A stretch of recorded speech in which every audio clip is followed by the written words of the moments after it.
السعال أو الكحة بعد عملية القلب المفتوح.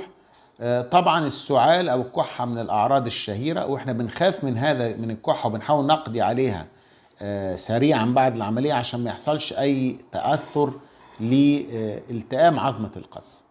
يبقى الكحة بتحصل نتيجة لانكماش الرئة عاوزة تفرد.